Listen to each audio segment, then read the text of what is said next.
Hey, Ashley, Eli, Michelle, and Patty. I see you're here. Hello. Hey. Hey.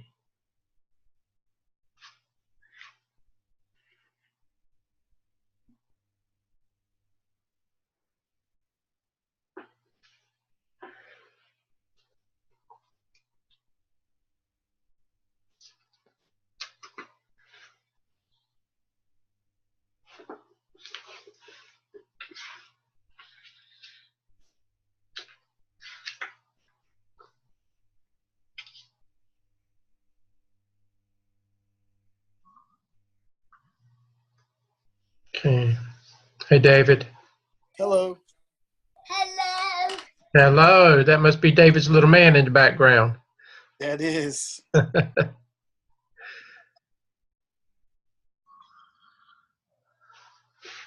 Hey, Emily.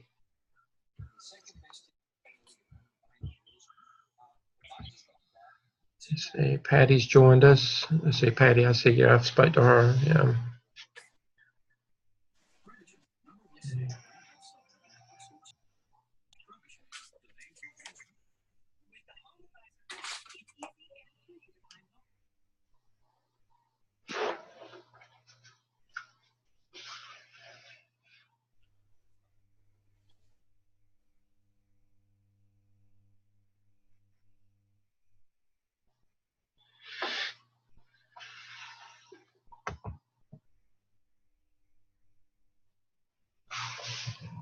Okay.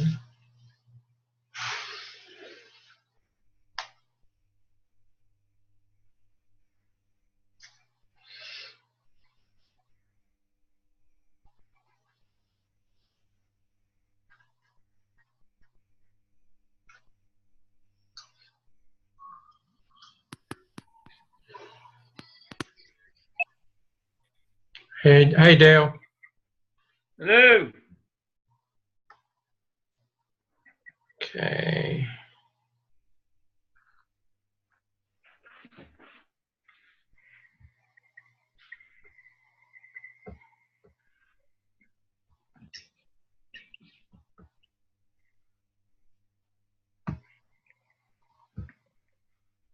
Okay.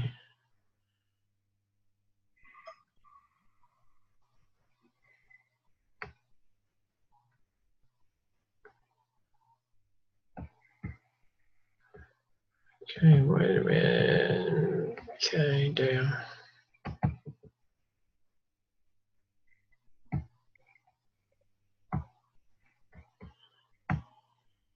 Okay. Dr. Lamb, I've already turned that over. Okay. Several have joined. I know it's Monday night, and I know that sometimes that's not the best night for school people, but I mean, we have to do it when we have to sometime.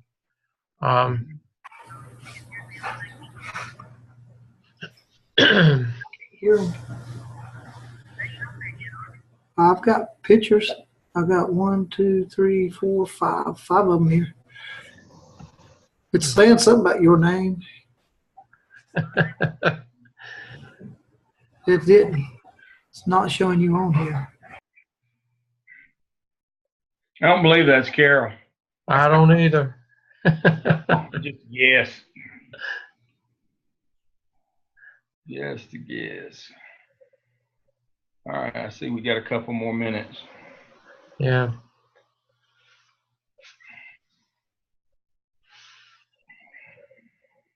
Dr. Lamb, I'm sure you're going to do this, and I don't care that they're hearing. Still, many of them have completed.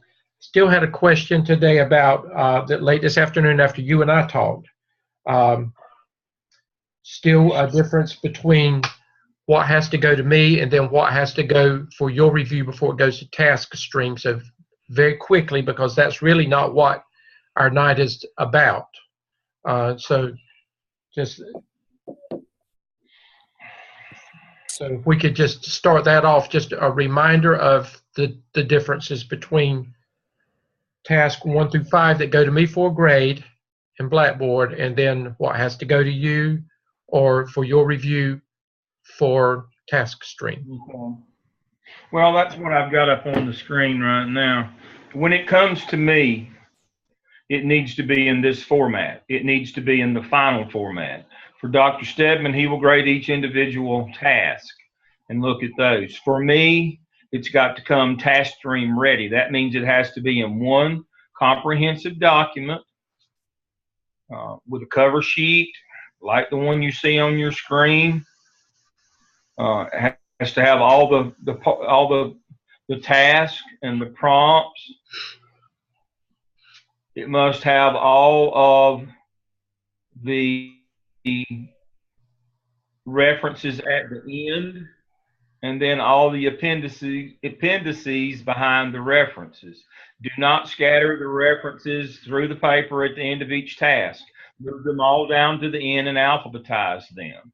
So for me, you can simply email me your final document, and I'll check it one last time to make sure it's in the right format to go to task stream. So that's why I have this one on the screen. Also, Dr. Lamb, let them know that task 1 through 5, when they go to Blackboard, under Assignment Dropbox, when they click on that, there are 5 places.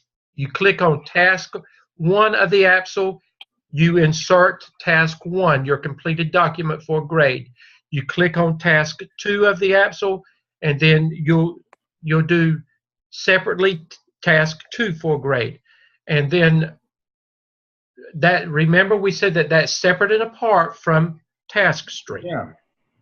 Yeah, we don't put individual task in task stream. We put the entire document in task stream. And that's what you're going to email to me for final approval, is to make sure that you've got it all in one format. For those of you who haven't submitted yet, this should not be an issue, but one of the things that I'm seeing is like folks are doing a background and description of their school, which is good, but that only goes one time at the beginning of your paper. You should not have that for each task. If you have that for each task, take it out. Just leave it one time before task 1. Don't keep replicating. We don't want to see the same things over and over. And remember, your references go at the end of task 5, and then behind them go all your appendices. Okay. All right. So that was the first thing, that I wanted you to see. Okay, Dr. Lamb, when do they need to have that final document to you? Well, this is week 8. It's sometime this week. That's what I just wanted to hear you say that sometime this week it must be finally, and that means that you shouldn't be sending the 5 individual tasks to Blackboard for me at the same time you're sending them to him. I should have cleared that before you send his final document. Yeah, they got to go to him, individual tasks. He clears those the day you send them in. You email them to me, and then we go straight to task stream. And when you go to task stream, let me go to that. Let me go to a new share on task stream. And I know that that's irrelevant to a lot of you because you've already done that, but I felt like we needed to say that one more time. When you go to task stream, and you can see it now on the board, you can see the same view that you have. Make sure you're on your work page. When you upload your AppSell here, please do not request comments again. We submit work. I know there's a request comments button there, but it's not lit and the arrow is not pointing to it. I can't take the request comments button out. If I take it out there, it comes out everywhere in TaskStream. So it has to either be there or not be there, but that doesn't mean you use it. Submit work. Once I have told you, and when you send me your completed document, I'll send you an email back that says, good, excellent, whatever, submit for evaluation in TaskStream. That's what I expect you to do, submit for evaluation in TaskStream, not request comments again, because I've already given you all the comments that I'm going to give you. If it's ready to go, it's ready to go. Don't hold yourself up requesting comments again. Use the submit work button to do that at that time. All right, back to the app cell. We need to get started on the app cell by next week. The app tail. App tail, excuse me. We need to get started on the app tail by next week. We have given you a template for it, just like the other, where I have yellow, you're to put in the background information. Prompt 1, you're to address those. Please remember that I have given you 2 examples of checklists that you might use for empowerment. These are just 2 examples. One of them is for empowerment as a classroom leader, and one is for empowerment as a school leader. You should find the difference of those 2 out in your research. But these are just examples. I don't expect you to use these. You can if you want to, if you do your research. You may have something that's used in your district for empowerment for teacher walkthroughs. If you do, I would use that. But I've just given you an example of what we're looking for here. Dr. Again, Lamb. make sure. Okay, I'm sorry. Go ahead, and then I'll ask you. Make sure that you graphically display the instruments that you're going to use, and then display the data from those instruments as well. It asks you in task 2, graphically represented in narrative form of charts, tables, use to illustrate and support the data analysis inclusion. So here we want to see not only the instruments that you use in task up here in task 1, prompt 2. We want to see the data that you gathered with them down here in task 2, prompt 2. We want to see the data as well. Let me say that one more time. We seem to have a problem with this sometime. We want to see the instrument in task 1. We want to see the instrument with the data in it in task 2. Make sure that you have your data there. If you do that, it'll be smooth sailing. And then you have to put this action plan together. You can use a graphic organizer like this, or you can use a PERT chart. I prefer a graphic organizer on this one. And then you follow the rest of the directions. And so my main points tonight are this.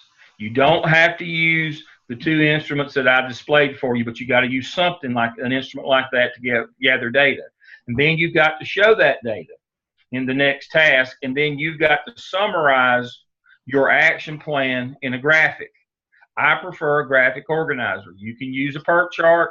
That's fine with me, but it's got to be summarized in a graphic.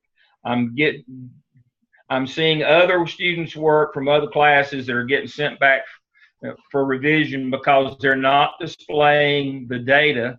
We're told to display the data, especially like in task 2 of the app cell. Folks are not displaying their data. They're just writing in narrative form. Where it says show your data, show your data. If you do that, you'll be fine. So far, everybody that's come through of ours has sailed through their grading just fine. And I want it to continue to be that way. So follow the directions. That's the main point of the discussion this evening, is follow the directions. Dr. All Lamb. right, a question? Dr. Lamb, can you pull up the prompt, what's in their handbook for prompt number 1 of the app tail? It's at prompt 1 and prompt 2 for task 1 of the app tail. Can you pull that up? Sure.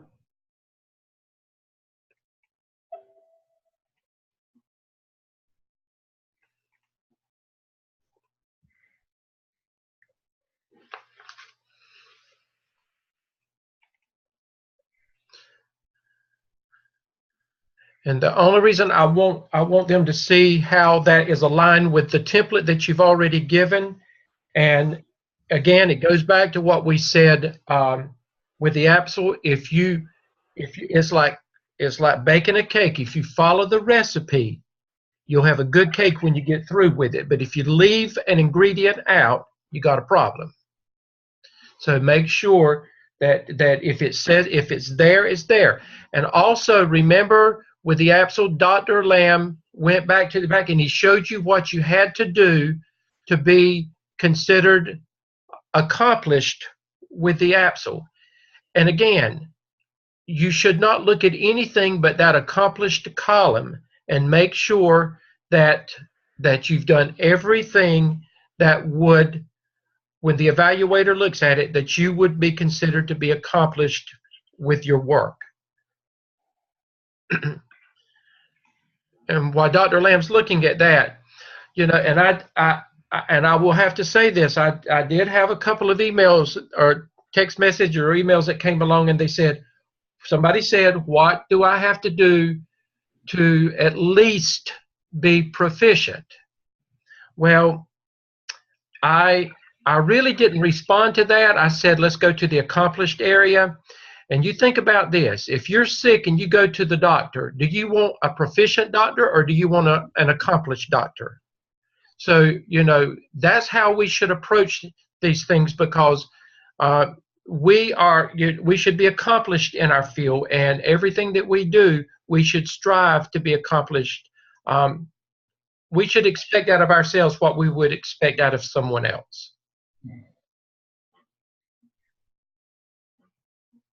So if you look and see, I just copied and pasted the directions out of the scale handbook is all I've done. So if you will follow the template, you'll be following the directions. You can see that it's the exact same thing. There's task 1 description with prompt 1. And if you'll look at the scale handbook, there it is, task 1 description with prompt 1 and prompt 2. Dr. Lamb, we're not seeing that on the screen.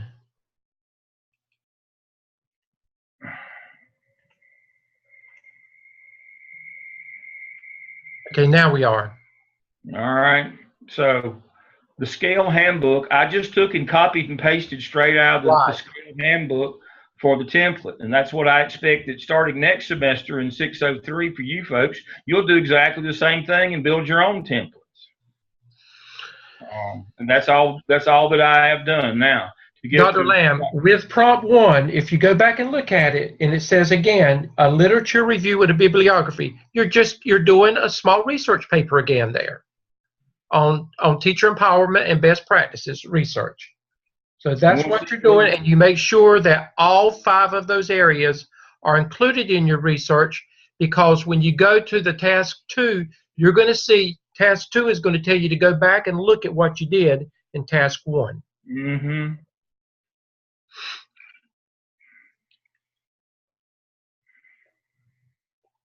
And so it says the candidate will develop a visual checklist of best practices for teacher empowerment and leadership. That's why I said I have given you 2 examples of that in red in the template. Right. I've given you one that's about teacher empowerment as a school-wide leader, and I've given you one about being a teacher leader in your own classroom. So you can see that those are 2 of the areas that you'll have to research. And so I have given you an example of 2 of those. There are more than that, but again, I'm not going to write your paper for you, but I'll show you examples of what we're looking for. But, you know, I just did a copy and paste and put some things in there to kind of get you started. Now, before you ask me, the answer is 6. Write that down. The answer is 6. Because I know what the next question is going to be. How many references should I have in task 1? A minimum of 6. A minimum of 6. A minimum of 6. There are 5 bullets there. So I've got to have a minimum of 6. And some of them will address more than just one of those. Some of them will address 2 or 3 of those, but I want to see 6 references. Okay. Now, let's scroll down to the end and look at the answer key here. To be accomplished in task 1, the candidate develops an extensive literature review. that is thoroughly aligned with best practices identified in the prompt. Extensive means 6. And look it up in the dictionary. It means 6. The checklist is effective and thorough. That's why I pulled 2 of the better known checklists. I guess probably the two best known in our business are Marzano and Whitaker. They're probably the 2 best known right. in terms of best practices. And I pulled their 2.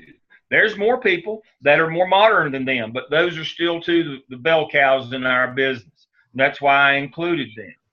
Again, do a professional search using ProQuest or Bulldog One or Eric. Don't Google it. Google just puts up the most popular. Make sure that you use something that's relevant and modern. Okay, so the checklist is effective and thoroughly designed as an instrument in aid in observing the relationship between research best practices and actual best practices in the school setting. The checklist should identify the areas emphasized in Task 1 prompt and rubric description. So that's why I said it can't just be anybody's. So you can see what you need to have done. And then you can go on down and read the others. I'm not going to go through. I'm going to go through your second prompt this evening, or your second task this evening. You'll describe your data collection strategies in the process of identifying gaps in practice and best research, and then you'll display your data. Again, you got to tell us how you gathered that data. You show us your instruments in Task 1. Task 2, you tell us how you went about collecting your data and why, and then you display the data. And then if we go down and look at the grading rubric for Task 2, candidate exceptionally describes data collection strategies and finding in the process of identifying gaps between actual practice and best practice. Candidate thoroughly cites best practice literature and review sources. Strategically analyzes the gap analysis to create a needs assessment in all 5 targeted areas. Pretty simple. Dr. Lamb. Those of you who finished, that's where you start now. Go right ahead, Dr. Stedman. Okay, and again, not to when you look at Task 1, what does the research say should be happening?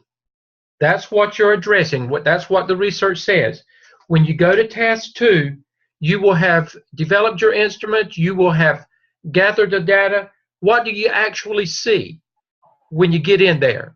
And that's where the gap is. What the research says should be happening, and then actually what do you see? And you're actually talking about what do you see based on what the research says you should see. Am I right, Dr. Lamb? That's it. That's it. You're looking for the gap between what is and what is supposed to be. Well, I hope that storm don't knock my lights out. And that's what you're going to address in your needs, and that's what your action plan later on is going to address, is how are you going to get teachers from where they are to where they need to be.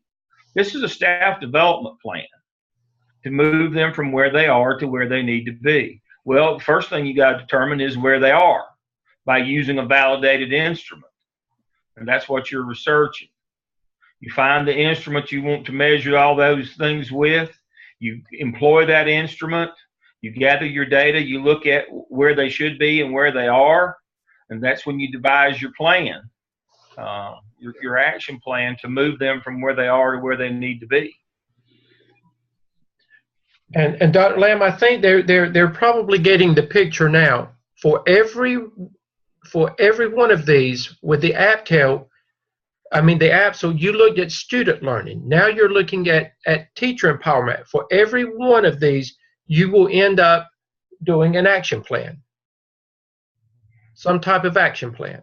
Mm-hmm. Action, marketing plan, right. Process plan. Right. But there will always be a plan involved. Yep. And I will say that, all the work that has come in, you really have done an excellent job with the APSL. So you should have no problems moving forward with the AppTel, the success that you had with the Axle. Okay. All right. Last thing. In task stream. I told you last time I met with you, you can go ahead and fill out your School of Ed dispositions at any time. There is nothing required for you to have done on your part. It's just a self-assessment of where you are at the beginning of the program. If you have not done your School of Ed disposition, do it now or soon. Do your School of Ed dispositions. All right, and now that we have completed the app cell and we're moving to the AppTel, it's time for me to remind you again how to do your competency analysis. I should not see it yet. You will only complete your competency analysis once you have written task 4 of the AppTel. You will then take the information from app cell task 5, where you wrote your competencies there, and you will write the remainder of those 21 competencies. You will write them for AppTel task 4.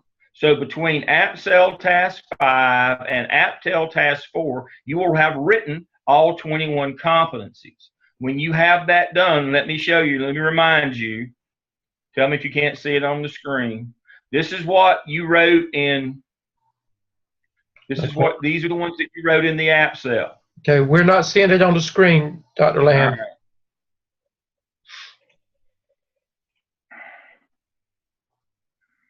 Right. Okay, that's task 5. Task 5 in the app cell, you wrote these. You wrote these 12. You will write the other 9 in task 4 of the AppTel. And once you have these, all 21 of them, you will simply do a copy .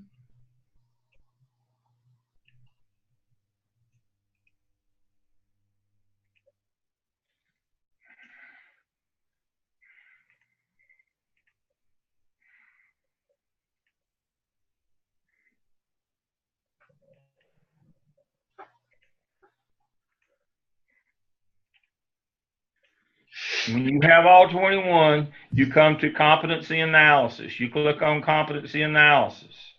Edit, view your responses.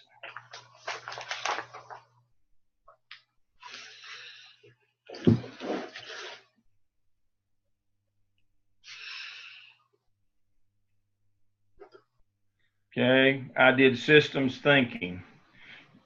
You scroll down, you get to systems thinking. You click.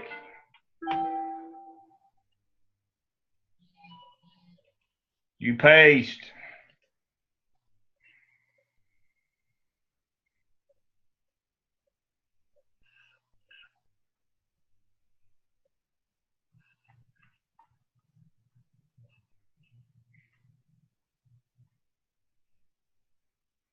And there it is. You do that 21 times. You give yourself a met. And you do 21 of those. That's what you do. You don't have to rewrite them again.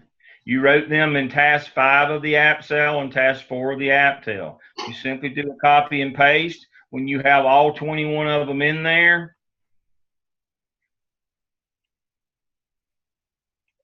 you go to save and return and then submit work.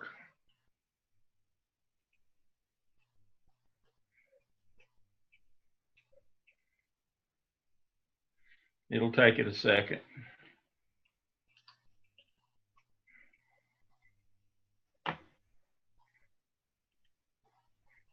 And then you click on submit work. But you only do that when you have all 21 of them in there. And you will not have all 21 done until you complete AppTel task 4. So I'm already having to send some back. Folks are submitting these with only the 12 that they did for the app cell. No, we got to have, you're in the add-on licensure. I got to have all 21 from you this semester. So You will not do this, as I told you earlier this semester. You won't do this in the last couple of weeks of the semester. When you finish your APTEL, then you will at that time have all your competencies written. You'll be able to go back and copy and paste just like I just did and do all 21 of them. You can do your School of Ed dispositions now or anytime. Questions about School of Ed dispositions or competency analysis? Dr. Lamb, I want to remind them, there are some, now you and I both have learned them by now. There's some that I will continue to send out on a Sunday afternoon, your look at the week, and then that week and then the next week as well. But some of you can work faster than others, or you just work faster. Now you know what you've got to do. You don't have to wait on us giving you the directions.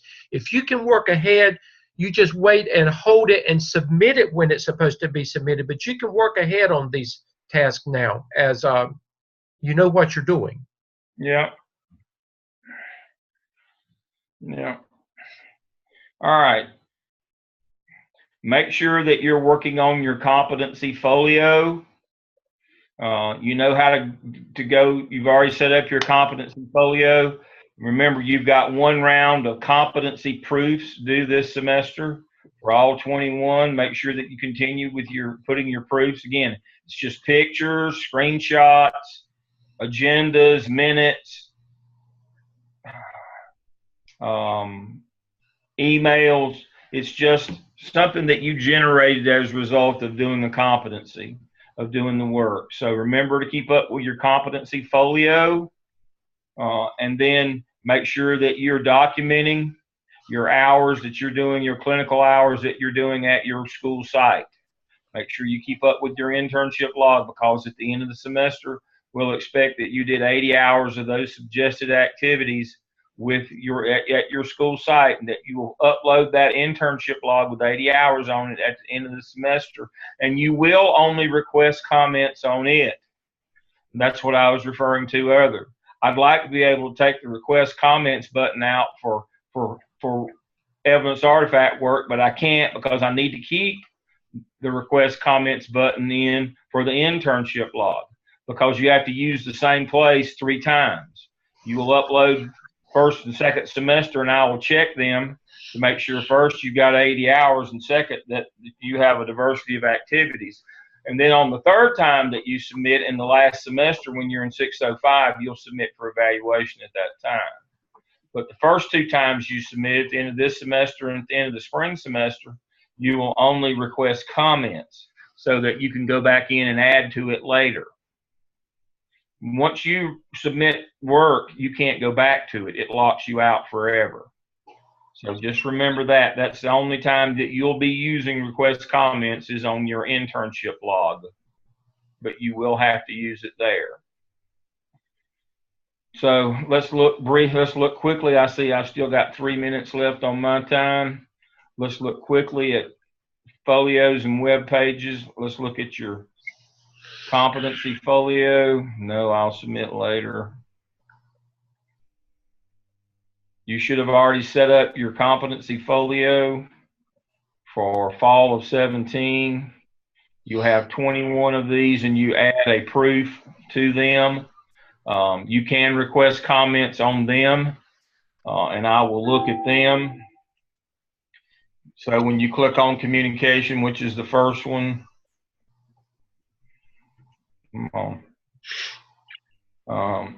and you upload something here, it will give you the option to request comments, as you can see, so that you can continue to go back and forth into that. But you also notice I don't have a submit button, so that you can't make a mistake on this one. I took the submit button off of this one. You have to upload this one into your other DRF portfolio for final submission on it, but that's just bookkeeping stuff that you don't need to know, but that's the deal here. But we need one proof of all these 21 competencies this semester. And you do not have to do digital learning competencies or internship log on this one. You do not have to do that. Just Communication down through visionary. Don't worry about these two. Okay. All right, my time is up. Dr. Lamb, I got one thing, and then we're going to close out. This was not meant to be long. When you go into Blackboard and you're posting things for discussion board, you can go into discussion board as many times as you want to. Mhm. But I think what has happened, some of you were attaching like your peer reviews, or you were attaching your Zoom conferences with your teams. You were attaching there thinking that they were, that that was sufficient. You have to go into Blackboard where those areas have to be posted for me to be able to give you a grade. Mm-hmm. I can't give you a grade from discussion board for those activities. And I think some of you thought, and that's why I had to send out reminders that I knew I had seen the work, but I had seen it in Blackboard and it had not been posted for a grade. You must go into Blackboard, and there's an area for everything to be dropped for a grade. And once you drop it in there, then I can give you the grade on it. So just a reminder of that. And Yep. that's it, Dr. Lamb. I don't have anything else. All righty. But I did want to tell them again, I think they've done a great job on the APSL. We're expecting great things with the APTL, and we're wanting to see more independence this time. Questions from anybody in the crowd? I think they're starting to get it, Dr. Lamb. I think so. And I'm proud of them. Okay. Either that or they're very tired tonight. Not making a lot of racket. Of course, that doesn't make me mad. No, it makes me feel good. Okay. I've got one question here. Tell Tracy she's fine. Tell Tracy she's fine. If she's not fine, I'll let her know. Okay. That's Dr. Stedman. All right, let's see. All right.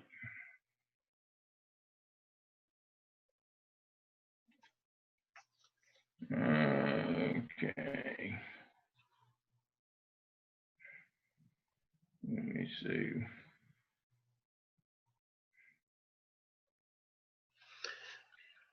Dr. Lamb, let me remind them, I sent emails out last week, and those were the things that are not showing up as grades for you. So if you got an email from me, then that's what you have to do to fix that problem. And if you don't understand it, you need to communicate with me. All right, I've made you the host again. Okay, well, we're going to sign out, and again, I will send out your reminder later on. There's nothing to send out right now. Just continue working on the AppTail, closing out the APSL, and start working on the AppTail, and I'll send you some messages by the end of the week. All righty. Okay, that's it. All right, good night. Good night, y'all.